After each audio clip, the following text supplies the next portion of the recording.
안녕하십니까. 건강 365 아나운서 이영호입니다. 혈관성 치매는 이름에서도 원인을 짐작할 수 있습니다. 혈관이 문제되는 질환인 거죠. 뇌혈관 질환으로 뇌 조직이 손상되면서 발생하는데요. 알츠하이머병 다음으로 흔한 치매의 원인 질환으로 지적되고 있고요. 일반적인 치매 증상이 나타납니다. 특히 혈관성 질환은 인지 기능이 갑자기 떨어질 수도 있다고 하는데요. 혈관성 치매의 진행 속도와 치료 잠시 후에 살펴보겠습니다. 그리고 당뇨병으로 인한 여러 합병증의 위험에 대해서도 알아봅니다. 건강 365 크라잉넛의 독립군가로 시작하겠습니다. KBS 라디오 건강 365 함께하고 계십니다. 뇌혈관에 생기는 문제로 뇌 조직에 손상을 입게 되는 위험 질환, 이 혈관성 치매입니다. 그렇다면 혈관 질환의 위험 요인들을 피하고 잘 관리하면 혈관성 치매는 예방할 수 있는 걸까요?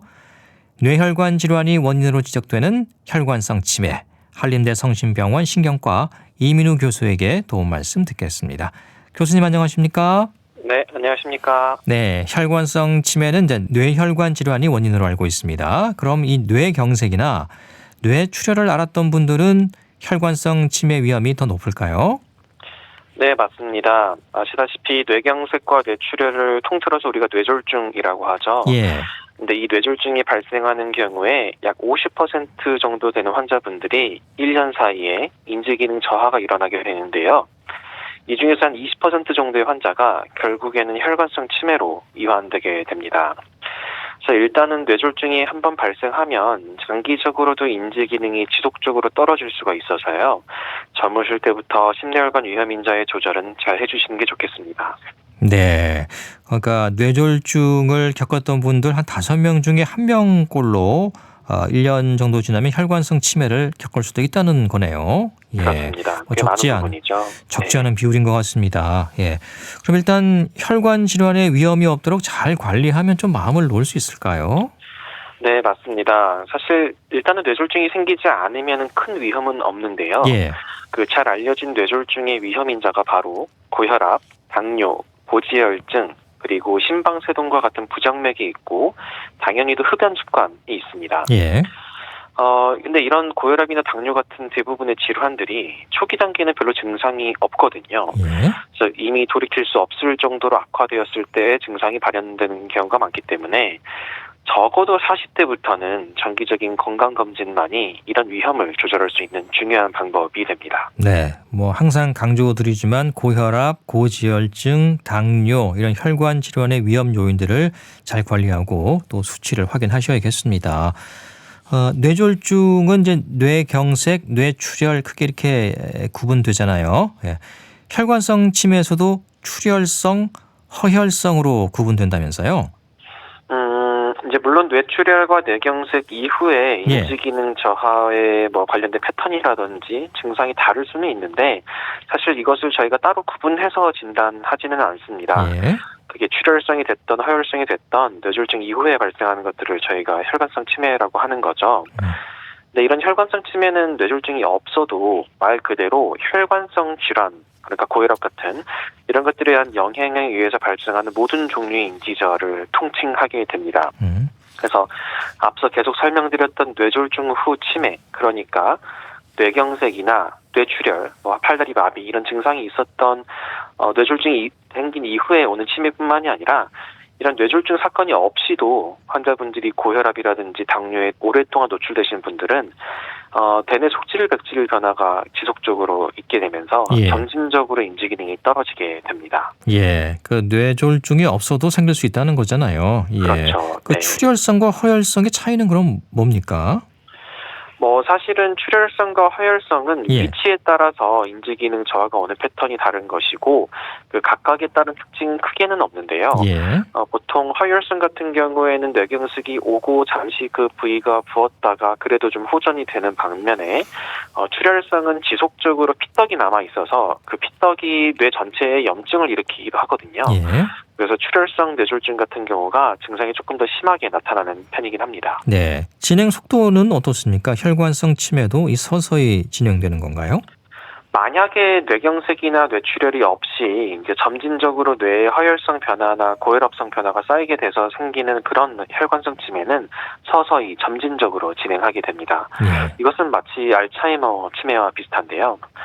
근데 이런 경우에는 이제 알츠하이머 치매와는 달리 보행장애라든지 배뇨장애 아니면 여러 전두엽 기능 장애 때문에 성격 변화 이런 게 동반되는 경우도 많습니다. 그런데 뇌졸중 사건이 있었던 환자분들은 혈관성 치매가 굉장히 빠른 속도로 특히 우리가 흔히 계단식이라고 하는데요. 예. 계단식으로 진행할 수가 있습니다. 좀 괜찮다가 갑자기 확 나빠지고 또 좀 괜찮다가 확 나빠지는 그런 패턴을 보일 수가 있습니다. 특정 뇌졸중 같은 경우에는 우리가 흔히 알고 있는 팔다리 마비 이런 거 없이 인지 기능만 떨어지는 경우가 있거든요. 예. 그래서 갑자기 생기는 이런 계단성 변화를 보이는 인지 기능 저하는 급성기 뇌졸중을 반드시 의심할 필요가 있습니다.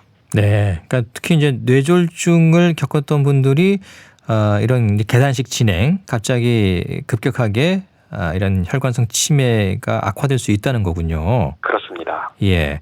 뭐 증상이 갑자기 그렇게 악화되는 이유는 뭐 차이가 있나요? 아무래도 뇌경색이나 뇌출혈이 오게 되면은 예. 아시다시피 그 즉시 뇌 위치에 따라서는 뭐 팔다리 마비, 안면 마비, 뭐 구음 장애, 감각 장애, 실어증 같은 증상이 오는 것은 이제는 많이 홍보가 돼서 잘 아실 겁니다. 예. 그런데 우리 뇌에는 특히 인지 기능, 기억력 이런 것에 중요한 역할을 하는 위치들이 분명히 있거든요. 근데 이런 부위의 뇌경색이나 뇌출혈이 오면은 사실은 증상이 바로 나타날 수가 있습니다. 그래서 인지 기능자가 확 떨어지게 되고 심지어는 기억 등록이 안 돼서 계속 했던 말을 반복하게 된다든지 그런 증상이 생길 수가 있는 거죠. 네. 그리고 우리 뇌가 굉장히 복잡하잖아요. 예. 그래서 다 모두 연결이 되어 있습니다. 마치 로봇처럼 한 지역은 한 역할만 하고 그런 게 아니라 다 연결이 되어 있어서 특정 뇌 부위의 뇌경색이 오게 되면은 그 부위와 연결되어 있는 중요 피질의 위축이 시작되면서 그 다음부터 추가적으로 또 인지 기능이 악화될 수가 있습니다. 네.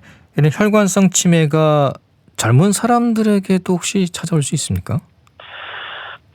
젊은 사람에게도 생기는 경우가 많지는 않지만 덜어 있습니다. 덜어 있어요. 특히 네, 이 혈관성 치매라는 게 결국에는 혈관의 병리적인 변화 때문인 건데 예. 이게 유전적으로 그런 게 이미 많이 진행하시는 분들이 있거든요. 우리가 흔히 하다실이라고 한다든지 여러 가지 유전적 소인을 가진 분들이 있겠고 두 번째로는 요새 또 환자분들 뭐 여전히 담배도 피우시는 분들이 있고 또 비만 환자분들이 많고 또 젊은 고혈압, 젊은 당뇨가 점차 늘어나고 있거든요. 예. 근데 이런 30대 고혈압 당뇨 환자분들이 잘 검진을 안 받아서 모르고 있다가 발견되는 경우가 많습니다. 그래서 그런 분들 같은 경우가 갑자기 뇌졸중이 생길 수가 있고 그런 경우 갑자기 인지 기능이 떨어지고 젊은 치매가 생길 수가 있는 거죠. 예. 이게 혈관성 치매가 서서히 진행되면 좀 알아채기가 어려울 수도 있겠는데요. 맞습니다. 이제 특히 알츠하이머 치매랑 달리 혈관성 치매 같은 경우에는 초기의 기억력 저하에 비해서 성격 변화라든지 판단력 저하 이런 것들이 먼저 오는 경우가 많습니다. 예. 그래서 이 환자분들이 그러니까 주위에 있는 보호자분들이 생각하기에 사람이 좀 변했나 이렇게 그냥 보는 거죠. 기억력이 네. 떨어지는 게 아니고. 예. 그래서 늙어서 그런가 봐 이제 갱년기인가 봐 이렇게 치부해버리기도 하는데요. 근데 만약에 가족 구성원이나 근처에 있는 분이 갑자기 화를 내지 않아도 되는 상황에서 화를 낸다든지 식욕이나 성욕을 주체하지 못한다든지 네. 아니면 성격이 확 변한다든지 이런 경우에는 혈관성 치매를 좀 의심을 해봐야 됩니다. 알아채기는 어렵지만요. 예. 주변에 보니까 넘어지면서 뇌출혈이 왔고 또 치료하면서 선망 증상을 보이다가 혈관성 치매까지 이어졌다. 이런 얘기를 하더라고요. 이런 경우가 종종 있습니까? 네, 맞습니다. 예. 사실은 뇌출혈이나 뇌경색 때문에 중환자실 치료나 뇌졸중 집중 치료실 치료를 하다 보면은 이미 기저에 좀 인지 기능 저하가 있었다든지 아니면 기억력과 관련된 부위에 뇌경색이 오신 분들 아니면 나이가 굉장히 많으신 분들 아니면 준마약성 진통제를 드시는 분들 이런 분들이 선망이 굉장히 잘 발생할 수 있는 고위험군에 해당되게 됩니다. 예. 근데 아시다시피 모든 뇌졸중 환자분들이 병원에 많이 입원하시지만 그분들이 다 선망이 생기는 건 분명히 아니거든요. 선망이 오시는 분들은 기저에 치매가 있었다든지 아니면 향후에 치매를 진행할 가능성이 높은 환자군이라고 생각하시면 되겠습니다. 그래서 선망이 병원에 입원한 기간 동안에 있었던 분들은 나중에 퇴원하시게 되면은 혹시 정상적으로 일상에 복귀했다고 하더라도 이런 인지기능 평가를 통해서 스크리닝을 해볼 필요가 좀 있겠습니다. 네. 이 선망 증상을 보이게 되면 뭐 본인도 그렇습니다만 주변 가족들이 특히 당황스럽잖아요. 예. 이게 네. 어떤 상태인 걸까요? 그렇죠. 굉장히 당황스러울 수가 있습니다. 평상시에 보이던 행동 패턴이 아니니까요. 그래서 앞서 말씀드린 것처럼 선망은 사실은 뭐 이런 뇌졸중뿐만이 아니라 그냥 수술을 위해서 입원한다든지 전신 마취를 한 다음이라든지 이런 경우에도 생길 수가 있습니다. 그러니까 갑자기 환경이 변했을 때 적응 장애가 일어나게 되고 이것 때문에 인지 기능이 좀 떨어지게 되거나 혼동 상태가 생길 수가 있는데요. 사실 선망이란 것의 정의 자체가 이런 증상이 비가역적이지 않다. 그러니까 금방 좋아진다라는 것이고 선망 때 했던 여러 가지 행동들 그런 거는 뭐 본인의 진심이나 본성이나 본능 이런 게 아니거든요. 예. 그러니까 이런 증상이 있다고 하더라도 보호자분들이 그렇게 충격을 받거나 그것 때문에 상처를 받거나 하실 필요는 없겠습니다. 예. 증상도 이제 궁금한데요. 혈관성 치매의 증상은 그 알츠하이머하고 비교할 때 차이가 있습니까? 알츠하이머병의 경우는 초기에는 주로는 잘 아시는 그런 기억 장애가 많이 나타나게 되고요. 그렇죠. 예. 최근 기억이 먼저 떨어지고 그다음부터는 점차적으로 과거 기억도 잘 못하게 되어서 집 비밀번호나 주민등록번호도 모르게 되죠. 네. 근데 그에 비해서 혈관성 치매 같은 경우에는 기억력 저하보다도 다른 것들, 예를 들면 주의 집중력이 떨어진다든지 업무의 어떤 효율성이 떨어진다든지 전두엽 기능이 떨어져서 자꾸 앞서 말씀드렸던 식욕이나 성욕을 주체를 못한다든지 예. 심지어는 이름 대기 장애가 좀 생겨서 이름을 잘 못 댄다. 예전에 연예인이라든지 물건이라든지 이름을 잘 못 대고 이런 것들뿐만이 아니라 성격 변화가 생길 수가 있어서 굉장히 화를 잘 내고 불만이 많아지고 이런 증상들이 초기에 보일 수 있다는 것이 차이점이 되겠습니다. 네. 그래서 혈관성 치매는 한 중등도까지 가기 전에는 기억력이 비교적 괜찮아요. 특히 이제 큐라고 해서 이런 어떤 사인을 주게 되면 다 기억을 다시 하게 되거든요. 그래서 잠깐 그러다 만 거겠지, 괜찮겠지라고 생각을 하기도 합니다. 그래서 그런 것들이 알츠하이머와는 비교해서 좀 차이가 있기 때문에 그런 증상들도 좀 알고 계실 필요는 있겠습니다. 예. 이 두뇌에도 문제가 생길 수 있다면서요? 그렇죠. 이제 혈관성 치매 같은 경우 앞서 말씀드린 것처럼 뇌졸중 이후에 생기는 경우가 많기 때문에 한쪽 팔다리마비라든지 언어장애는 당연히 생길 수가 있는데 그런 것뿐만이 아니라 눈에도 문제가 좀 생길 수가 있습니다. 특히 경동맥의 협착이 심하신 분들은 그것 때문에 경동맥 협착이 있는 부위, 그러니까 동맥경화가 있는 부위에서 혈흔이 떨어져 나가면서 경동맥과 연결되어 있어서 분지되는 안동맥, 그러니까 눈으로 가는 혈관이 갑자기 막혀버릴 수가 있거든요. 네. 그러면은 갑자기 시력이 확 떨어지거나 아니면은 한쪽 눈으로 보았을 때 위에서부터 커튼이 치듯이 까맣게 안 보이는 경우가 생기게 됩니다. 예. 이런 걸 우리가 흔히 일과성 흑암시라고 하는데요. 이런 것들 역시 뇌졸중의 전조 증상이나 혈관성 치매의 전조 증상으로 나타날 수 있는 거죠. 예. 주로 이제 망막이나 이런데 황반에 문제가 생기는 경우의 사례로 우리가 많이 들었는데 이런 혈관성 치매에도 그런 증상이 생길 수가 있는 거군요. 그렇죠. 이제 망막이라든지 시신경에 염증이 생긴다든지 망막 박리 이런 것 때문에도 시력이 사라지기도 하지만 안동맥이라고 해서 혈관이 막히게 되면 순간적으로 시신경으로 가는 혈류들이 차단이 되면서 아예 볼 수 없는 상태가 되거든요. 이제 이런 게 있으신 분들이 혈관성 치매의 고위험 인자라고 볼 수는 있겠습니다. 그렇군요. 그럼 이 혈관성 치매는 어떤 검사로 확인이 되나요? 알츠하이머 치매와 마찬가지로 혈관성 치매도 기본적으로 필요한 게 3가지 검사가 있습니다. 첫 번째는 뇌 영상이고요. 그런데 뇌 CT만 가지고는 정확한 허혈성 변화라든지 뇌의 부피 그리고 해마의 부피 같은 것을 측정하기 어렵기 때문에 보통은 MRI와 MRA를 같이 찍어서 평가를 하게 되고 두 번째로는 인지기능 평가를 당연히 해야겠죠. 근데 우리가 흔히 30점 만점의 간단 신경심리 평가라고 해서 그런 스크린 검사가 아니고 한 2시간 정도 걸리는 서울신경심리검사라든지 세라드K와 같은 좀 복합적인 신경심리검사가 필요합니다. 예. 그리고 세 번째로는 여러 가지 혈액검사를 토대로 해서 혹시나 인지 기능이 떨어질 수 있을 만한 그런 인자가 있는지 확인을 하고, 두 번째로는 고혈압이라든지 당뇨, 고지혈증 등이 잘 조절되고 있는지 그런 수치들을 검사를 하게 됩니다. 그런데 혈관성 치매로 진행하는 환자들의 뇌 영상, 그러니까 MRI를 보게 되면은 네. 우리가 흔히 고혈압성 변화라고 하는 백줄 변화가 현저한 경우가 많고, 그 외에도 추후에 뇌출혈을 일으킬 수 있는 미세출혈이라든지 뇌경색을 유발할 수 있는 미세경색, 이런 소견들이 확인이 됩니다. 그래서 필수적으로 MRI를 찍으셔야 되는 거고요. 이런 검사들은 외래에서 충분히 진행되기 때문에 걱정이 되시면 검사를 해보는 게 좋겠습니다. 네. 뇌 영상, 인지기능 평가, 혈액 검사, 그게 이제 세 가지 검사를 하게 되는 거군요. 맞습니다. 예. 그러면 이렇게 해서 진단된 분들 치료는 어떻게 이루어집니까? 일단은 혈관성 치매가 진단이 되었을 때 가장 중요한 점은 뇌졸중 사건이 있었다라고 하면 뇌졸중이 재발하지 않게 하는 것이 일단은 가장 중요한 치료가 됩니다. 예. 왜냐하면 뇌졸중 환자에서 혈관성 치매의 계단적 악화를 유발하는 제1번 요인이 바로 뇌졸중의 재발이거든요. 예. 뇌졸중의 재발을 막기 위해서는 우리가 흔히 항혈전제라고 하죠. 그중에서도 아스피린과 같은 항혈소판제제가 있고, 또 심방세동 있으신 분들이 드시는 항응고제가 있죠. 이런 것들을 빠지지 않고 드시는 게 굉장히 중요하고, 그 외에도 고혈압, 당뇨, 고지혈증이 있으면 각각에 맞는 약을 쓰시는 게 굉장히 중요하게 되겠습니다. 금연은 당연한 거고요. 예. 그렇게 해서 뇌졸중 재발을 막으면서 전반적으로 운동, 일주일에 3번 이상 땀이 날 만한 운동을 지속적으로 해주시고, 그리고 고혈압, 당뇨, 고지혈증에 대한 지속적인 검사를 해주시고, 그렇게 해서 전반적인 심내 혈관의 건강을 좋아지게 하는 거, 그게 바로 혈관성 치매가 더 진행하지 않게 하는 방법이 되겠습니다. 네. 그러니까 혈관성 치매 치료제라고 딱 말하기보다는 그런 위험 인자들에 대한 치료제가 쓰이는 거군요.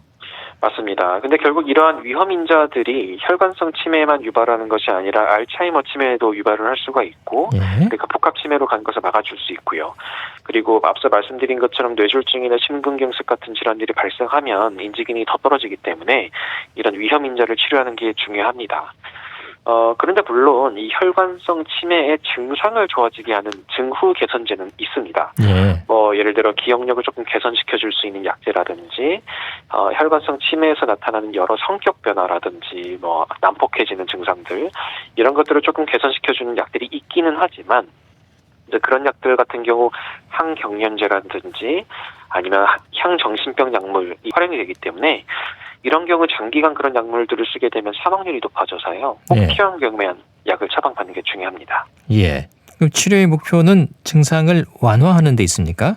그렇습니다. 결국 치료의 목표는 뇌졸중의 재발 억제 플러스 현재 증상 완화가 되겠고, 최대한 현재 인지 기능을 유지하면서 여러 가지 나타나는 행동 심리 장애, 성격 변화라든지 난폭하게 변한다든지 성욕, 식욕, 그리고 심지어는 밤에 막 돌아다닌다든지 쓰레기 같은 물건들을 훔쳐서 집에 가져온다든지, 이런 여러 가지 행동 심리 장애를 완화시켜주는 방향으로 약물 치료가 진행되게 되죠.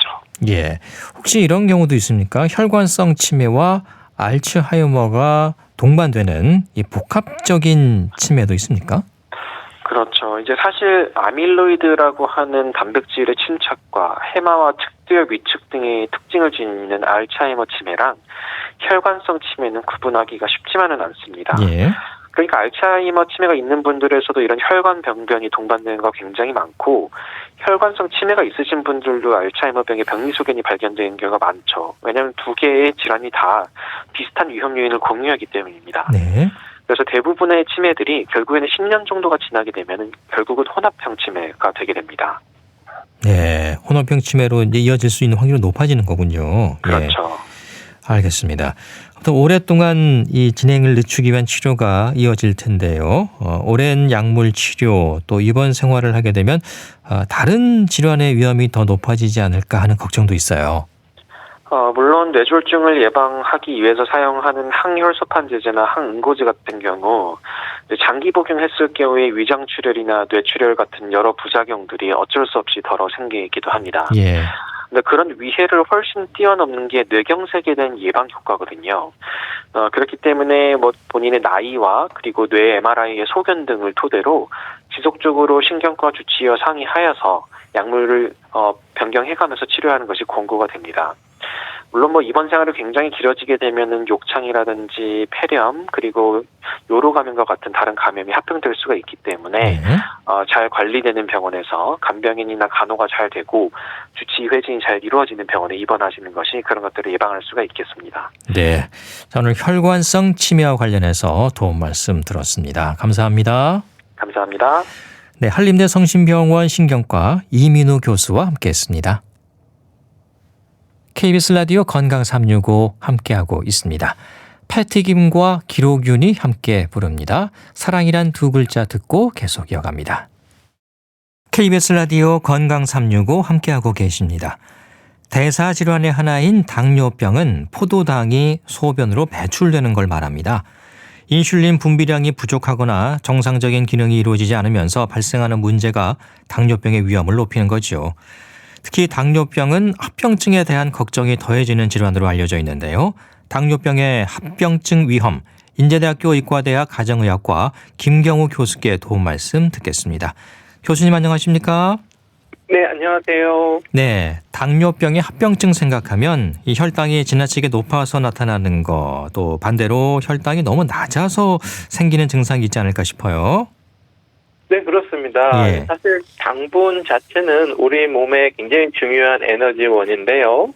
우리가 이제 이런 당분은 우리 음식물을 섭취하지 않는 동안에도 24시간 일정하게 공급되고 또 유지하기 위해서 굉장히 여러 가지 방법으로 조절을 하고 있는데요. 우리가 이제 음식을 드시면 그걸 섭취하고 또 그걸 소화해서 또 에너지를 저장하고 또 저장된 에너지를 혈액에 당분으로 제공하고 또 그 당분이 그 신체 각 장기에 골고루 흡수하는 이런 작용은 굉장히 매우 정밀하게 이루어지고 있는데 예. 말씀하신 것처럼 당뇨병 하게 되면은 이러한 조절 기능에 이상이 생겨서 혈당이 뭐 지나치게 높아진다든지 또 떨어진다든지 이렇게 되면서 또 갑자기 생기는 그 위험성도 있는 그런 병이라고 할 수 있겠습니다. 네. 뭐 고혈당성 혼수도 있고 케톤산 혈증도 있고 또 저혈당도 그렇고요. 각각의 원인과 증상이 좀 차이가 있죠.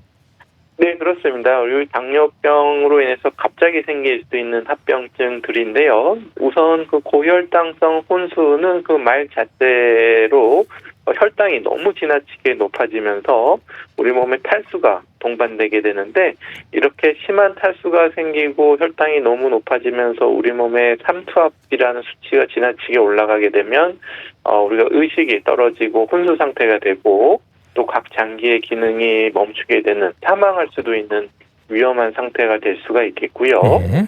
또 두 번째 케톤산 혈증이라는 것은 우리가 이제 케톤 하게 되면 우리가 당분이 부족할 때 지방이 산화되면서 나오는 에너지 대사 과정에서 나오는 물질이라고 할 수 있겠는데요. 즉 당분이 부족할 때 생길 수 있는 성분이 케톤인데 이것이 산성 성분이기 때문에 케톤이 지나치게 많이 나오는 경우에는 우리 몸에 피가 산성이 되면서 또 역시 생명에 위험한 현상이 생기는 것이 이제 케톤산혈증이 되겠고요. 또 이제 저혈당의 경우에는 반대로 혈당이 너무 떨어지는 경우에 생길 수가 있는데 지나치게 낮은 경우에는 우리가 역시 이 뇌에 포도당이 공급되지 않으면서 경련을 하거나 의식을 잃고 또 심하면은 심하게 낮은 상태로 방치되면 사망할 수도 있는 그런 위험한 상황이라고 할 수 있겠습니다. 네, 이런 합병증은 뭐 급성도 있지만은 만성 합병증의 위험도 문제이지 않습니까? 네, 그렇습니다. 이렇게 조절되지 않는 고혈당이 지속적으로 또 이제 반복적으로 생기게 되면은 여러 가지 문제가 생기는데 우선 혈관에 합병증이 생기게 됩니다. 혈관은 우리 큰 혈관도 그렇고 작은 혈관도 모두 생길 수가 있는데 우선 작은 실핏줄 같은 데 문제가 생기면 우리가 당뇨병성 망막증 그래가지고 망막에 문제가 생겨서 시력을 또 잃을 수가 있겠고 또 콩팥이 또 기능이 떨어질 수가 있는데 우리가 콩팥은 미세한 혈관들로 이루어진 혈관 다발이라고 보시면 되겠고 피를 걸러서 소변을 만드는 역할을 하는데 이러한 콩팥에 또 문제가 생긴다든지 또 우리가 신경에도 미세한 혈관들이 있는데 역시 신경에 또 문제가 생기는 미세혈관 합병증도 있겠고요. 또 이제 크기가 중간이나 또 큰 혈관 같은 경우 예를 들면 관상동맥이나 대동맥 또 뇌혈관이나 또 팔다리의 말초혈관 등의 또 합병증이 생겨서 또 문제가 될 수가 있겠는데 이러한 혈관 합병증뿐만 아니라 또 여러 가지 감염성 질환도 잘 걸리고 간이 나빠지거나 또 암 같은 것도 잘 생기실 수가 있겠습니다. 네, 이게 만성 합병증으로 이어지면 뭐 치료도 중요하겠습니다만 관리가 잘 돼야 하지 않을까 싶어요. 어떻습니까? 맞습니다. 네. 이렇게 합병증으로 한번 손상이 되면 회복되기가 어려운 게 문제인데요. 한번 시력을 손상하신다든지 또 콩팥 기능이 또 떨어지게 되면 신장 투석을 계속 받거나 또 신장 이식을 받지 않는 한 뚜렷한 치료법이 없게 되겠는데 이렇기 때문에 이러한 합병증은 우리가 완치의 개념보다는 조기에 발견하고 또 이러한 합병증이 더 진행되거나 악화되지 않도록 초기에 발견하고 또 초기에 예방하는 것이 관리하는 것이 매우 중요하겠습니다. 네, 이 당뇨병 환자들은 그만큼 혈당을 조절하는 게 쉽지 않은 모양이에요. 예, 그렇습니다. 우리가 혈당을 일정한 정상 범위로 유지하는 그런 조절 기능이 이제 손상되시는 건데요. 매 식사하실 때도 열량이나 탄수화물이 좀 차이가 있을 수도 있고 또 식사 시간도 차이가 있을 수도 있고 또 신체 활동량도 또 많은 날도 있고 적은 날도 있고 그렇기 때문에 일정하게 당뇨약을 드시지만 우리가 섭취하는 혈당 공급량이나 또 소모량이 달라지기 때문에 혈당을 일정하게 조절하기가 어렵기 때문에 한번 손상된 그 조절 기전은 참 회복하기 어려울 수가 있어서 초기에 철저하게 예방하는 것이 중요한데요. 특히 이제 어르신들 같은 경우에는 혈당 조절이 더 어렵기 때문에 특히 이제 어르신분들은 혈당이 높은 것도 문제지만 또 너무 혈당 관리 목표치를 엄격하게 하면은 저혈당 위험이 있으실 수가 있는데 네. 특히 이제 어르신들은 약을 좀 잊어버리시거나 안 드신다든지 또 주사를 또 좀 건너뛰고 안 맞으신 분들이 계실 수가 있는데 이럴 때는 그 담당 의사에게 주치의 선생님께 솔직하게 말씀해 주셔야 되는데 그렇지 않으면 의사는 그 약을 이렇게 이만큼 썼는데 왜 조절이 안 되나 하고 또 약 용량을 또 올리게 되고 그렇죠. 그러면은 또 저혈당 위험성이 있기 때문에 일단 담당 주치의 선생님께 못 드시는 만큼 또 솔직하게 얘기해 주시는 것이 함께 당뇨를 잘 조절할 수 있는 방법이 될 수가 있겠습니다. 네. 합병증의 진행 속도를 늦추는 것도 중요하지 않을까 싶은데요. 그 합병증의 위험이 높아지는 건 당뇨병이 발생하고 어느 정도의 시간이 지났을 때일까요? 네, 그 당뇨 합병증의 종류에 따라서 좀 차이가 있지만 대부분 10년, 20년 정도 지나면은 여러 가지 합병증이 찾아올 수가 있는데, 예. 예를 들면 말기 신장병증 같은 경우에는 보통 한 20년 지나신 분들 중에서 한 20% 정도가 콩팥 기능이 말기로 되는 경우가 있겠고요.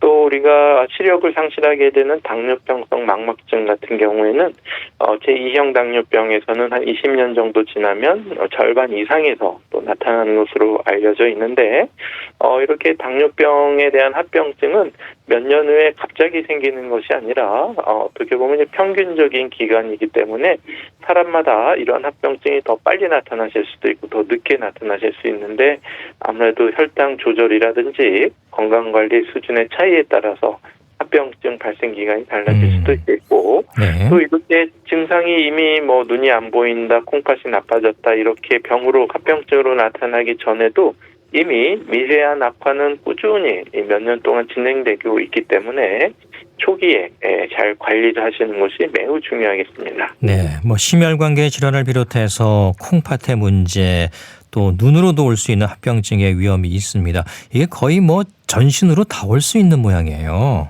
네, 그렇습니다. 예. 이제 눈이 특히 중요한 우리 감각신경이기 때문에 대표적인 합병증이지만은 눈부터 해서 또 뇌혈관 질환, 중풍도 잘 오실 수가 있겠고 또 심장질환, 심근경색 같은 것도 잘 오실 수가 있는데 또 당뇨발같이 또 발끝까지 다 모두 올 수가 있는데 대표적으로 아무래도 여러 가지 혈관에 네. 합병증이 생기시기 때문에 혈관은 사실 뭐 전신에 다 분포해 있기 때문에 이러한 당뇨 합병증들은 거의 전신으로 온다고 할 수 있겠습니다. 네. 또 당뇨병성 말초신경병증도 있더라고요. 네, 그렇습니다. 예. 당뇨 환자분들 중에서 한 7% 정도, 그리고 한 20년 정도 지나면은 절반 정도에서 이 말초신경병증이 있다고 알려져 있는데, 주로 이제 손끝, 발끝 같은 데가 지속적으로 이게 저린다든지 또 감각이 무뎌져 있는 상태가 대표적인 증상이 되겠고요. 또 간혹 어떤 우리가 2차적인 허열 증상에 의해서 또 갑자기 발생하는 신경 통증이 또 생기시는 그런 신경합병증도 있으실 수가 있겠습니다. 그래서 이러한 신경병증은 사실 또 한 번 생기면 신경은 이제 빨리 회복되기가 좀 어렵기 때문에 예. 많이 합병증으로 좀 고생하시는 경우가 있겠습니다. 네. 그러니까 손발이 저리고 감각 이상을 느끼는 것도 이런 고혈당으로 인한 위험일 수 있다는 거죠. 예. 네, 그렇습니다. 특히 이게 밤에 통증이 더 심하다고 하더라고요. 네, 이러한 신경병증은 밤에 좀 더 심해지는 특징이 있는데 예. 여러 가지 이유가 추정되고 있는데 아마 또 밤에 조금 더 온도가 낮아져서 심해지는 것이 아닐까. 또 이제 앉거나 서 있을 때보다는 좀 누워 있을 때 상대적으로 혈액순환이 잘 안 돼서 그런 것이 아닐까. 또 아니면 이제 움직일 때는 잘 모르다가 이제 가만히 계실 때 또 통증을 많이 느끼는 게 아닐까 추정하고 있는데 이러한 신경병증은 밤에 더 악화되는 특징이 있습니다. 네. 또 그렇게 심해지다 보면 당뇨병의 합병증으로 그 당뇨발도 있을 수 있잖아요. 네, 그렇습니다. 또 예. 가장 또 무서운 합병증이 하나가 당뇨발인데요. 당뇨발은 이제 여러 가지 신경병증이라든지 혈관병증, 또 당뇨로 인한 관절 변형, 또 여러 가지 감염이라든지 또 괴사 이런 것들이 여러 가지가 얽혀 있는 아주 심각한 상태가 될 수가 있겠는데요. 아무래도 이제 당뇨발 환자분들은 이제 발에 감각신경, 감각신경이라는 건 우리 발을 보호해주는 역할을 하는데 이러한 보호 감각신경이 떨어져 있게 되면은 잘 다치실 수 있겠고 또 한번 다치게 되면은 그쪽 해당 부위가 또 혈액순환도 잘 안 되기 때문에 빨리 낫지 않고 또 감염이 생겼을 때 더 감염에 취약해서 세균들이 더 잘 자라고 또 뼛속까지 감염이 생기게 되면은 아무리 약물을 치료를 해도 이제 잘 낫지 않고 이런 경우에는 결국은 절단하는 수밖에 없는 경우도 생길 수가 있기 때문에 예. 혈당 조절이나 여러 가지 합병증 관리를 잘 하면서 발도 꼼꼼하게 잘 점검해서 상처가 생기지 않는지 신경 감각은 괜찮은지 확인하시는 것이 좋고 또 발이 다치지 않도록 또 신발 같은 것도 좀 푹신하고 또 좀 여유가 있는 신발을 신으신다든지 또 이제 우리 욕조에 들어갈 때 이제 온도를 체크할 때 발로 이렇게 뜨거운지 안 뜨거운지 체크하시게 되면은 발에 감각이 떨어져 있기 때문에 또 뜨거운 욕조에 또 발을 담그면서 화상을 또 입을 수가 있기 때문에 네. 목욕할 때도 반드시 발로 온도를 체크하지 말고 손으로 온도를 체크하는 이러한 습관을 가지시는 것이 중요하겠습니다. 네. 그래서 당뇨 그 자체보다도 당뇨로 인한 합병증이 더 위험하다는 얘기가 나오는 거겠죠. 예. 네. 당뇨병이 오래되면 이렇게 자연스럽게 합병증으로 이어지는 건지 아니면 이 관리를 좀 잘 못해서 이런 문제들이 더 잘 생기는 건지 어디에 더 큰 원인이 있을까요? 예, 아무래도 이제 후자에 더 문제가 있다고 할 수 있겠는데요. 예. 당뇨를 앓으신 기간에 따른 합병증의 발생 위험은 이제 사람마다 아주 차이가 큰데, 일단 혈당을 이제 잘 조절하셨느냐도 이제 중요하게 되겠고, 또 다른 여러 가지 혈관에 대한 위험 요인, 혈관병증을 일으키는 흡연, 담배를 피신다든지, 또 과음을 하신다든지, 또 동반된 고지혈증, 콜레스테롤 수치가 높다든지 혈압이 높다든지 이러한 동반된 어떤 질환도 어느 만큼 잘 관리했느냐가 결국 합병증 발생을 얼마만큼 빨리 일으키느냐에 차이로 이어진다고 할 수 있겠습니다. 네. 그 당뇨병 치료하면서 정기적으로 해야 하는 검사도 있는 거죠? 네, 그렇습니다. 이러한 합병증은 이미 증상이 생기면 늦었기 때문에 조기에 확인하고 또 예방하시는 것이 좋은데요. 합병증 예방을 위해서는 말씀하신 것처럼 혈당 조절을 잘 얼만큼 하고 있는지 우리가 혈액 검사에서 당화혈색소를 통해서 확인할 수가 있겠고, 또 동반 위험 인자인 생활 습관과 더불어서 고지혈증 수치나 혈압 측정 같은 것도 중요하겠는데, 결국은 우리가 합병증이 생기는 콩팥이라든지 망막 질환을 위해서는 소변 검사를 통해서 우리가 알부민 성분이 얼만큼 빠져나오느냐를 미리 확인할 수가 있겠고요. 예. 또 망막 같은 경우에도 시력을 상실하기 전에 망막의 변화가 어느 정도 진행되고 있는지 망막 검사를 통해서 정기적으로 확인하시는 것이 매우 중요하겠습니다. 네. 당뇨병이 또 오래되면 의사와 상담 없이 자기 마음대로 약을 줄이거나 또 끊는 경우도 있다고 하더라고요. 혈당 조절이 좀 된다고 해서 약을 임의로 조절하거나 끊는 건 위험할 수 있죠. 예, 그렇습니다. 약으로 혈당이 조절되는 거기 때문에 약이 중단되면 혈당이 당연히 오르는데요. 물론 이제 당뇨 초기에는 적절한 식습관과 또 운동으로 또 체지방을 줄이고 하게 되면은 약을 줄일 수 있고 또 약을 끊을 수도 있는 건 사실인데요.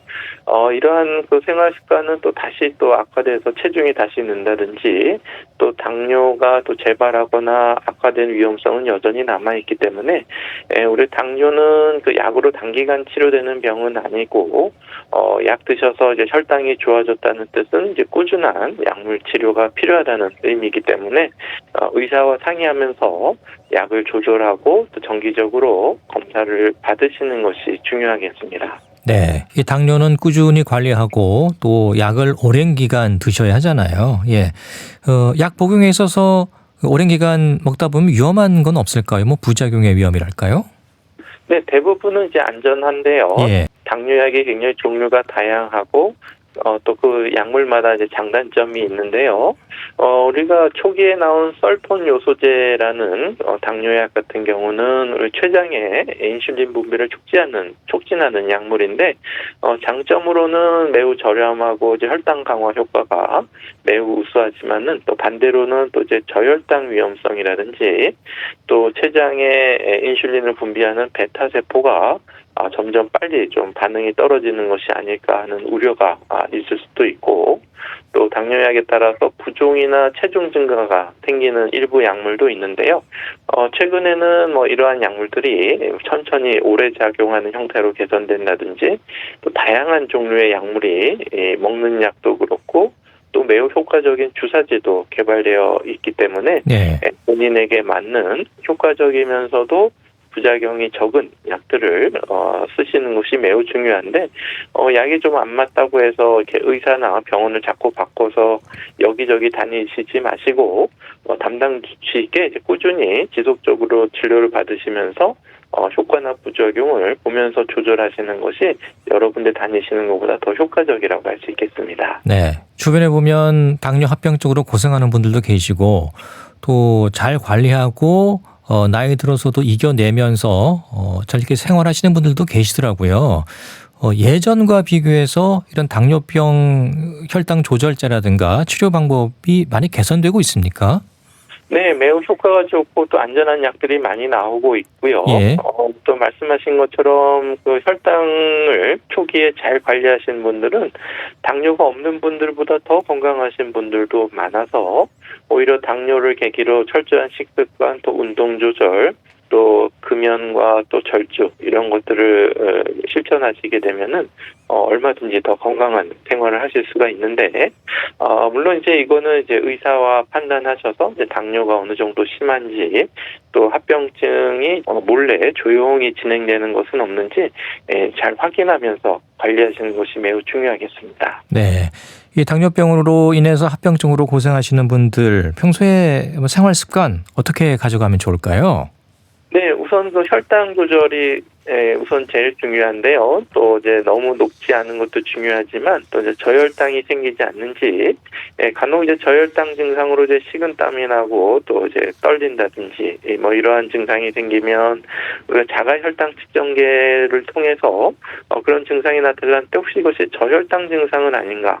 자가로 혈당을 측정하는 것이 도움이 되시겠고, 또 자가로 혈당을 측정해 보면 내가 이렇게 먹으면 혈당이 좋아지고 이렇게 운동하면 혈당이 좋아지고 또 이럴 때는 또 좀 나빠진다는 것도 아실 수가 있고, 또 운동하기 전후로 혈당이 너무 낮거나 또 너무 높을 때는 또 운동을 좀 자제하고 좀 안정을 취하는 방법도 있기 때문에 자가 혈당 측정을 좀 적극적으로 권해드리고요.